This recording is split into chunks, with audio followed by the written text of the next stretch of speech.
A blockchain is a special type of database sometimes referred to as a distributed ledger.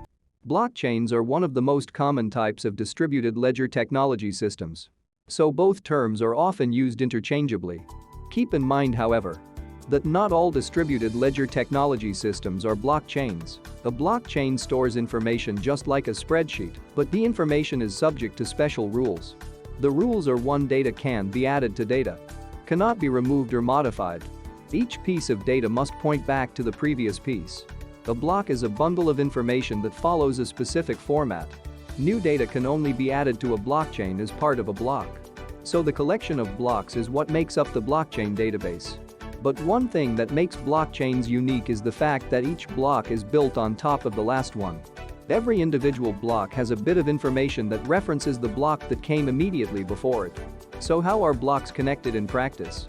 To answer this question, we need to discuss the concept of hashing.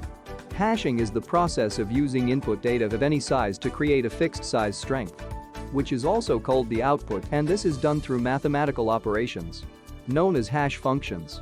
We can use all sorts of input with variable sizes, such as text, images and videos. But the output, where the hash, will always have a predictable length. The length of the hash depends on the hashing algorithm being used. In other words, hashing consists of taking data of any size and passing it through a function that produces a fixed size hash in blockchain systems. Each block has its own hash that functions as a unique identifier, and every time a new block is created, its hash has to be produced based on the hash of the previous block.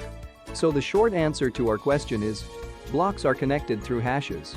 Note that each block hash is unique because the odds of finding two pieces of data that produce the exact same hash are virtually impossible in cryptography. We call this a hash collision. Describes the situation in which two different inputs produce the same hash as output. Therefore, being resistant to hash collisions is what prevents blockchain data from being tampered with. Why is a tamper-proof database like the blockchain useful in a regular database?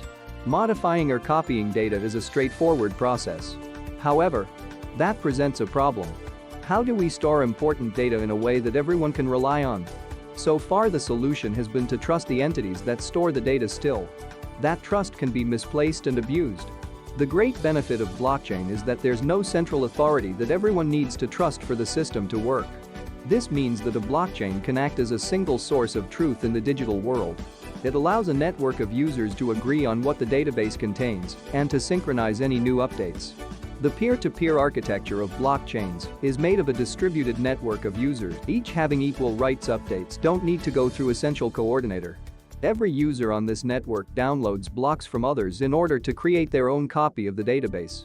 For all these reasons, we may describe blockchain as a trust-less system. What are the implications of a distributed network which revolves around a single source of truth? It means security and redundancy. A blockchain can have tens of thousands of users, each storing their own copy and talking with peers. Even if many go offline, the network will continue to function. It also means mutability. Once a block is added to the blockchain, it can be considered permanent. It means trust, listening and transparency. You don't need to trust anyone. And since everyone has a copy of the blockchain, they can see and verify all of the data it holds. We will review the history of blockchain technology. Please subscribe to get more information.